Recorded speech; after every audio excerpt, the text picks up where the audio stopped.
தலைவரே. சும்மா என் மண்டையில வந்த மாதிரி சும்மா சுருன்னு அடிங்க தலைவரே.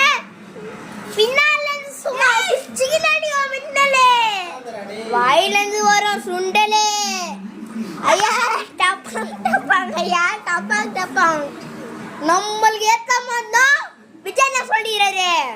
உங்க அண்ணன் உங்க விஜய் உங்க தோழன் உங்க அண்ணன் அது சொல்லினார்ல அதே மாதிரி தான் போங்கன்னு சொல்லிக்கிறாங்க. பிகாபி சொல்லிக்கிறான் உங்க போக்கே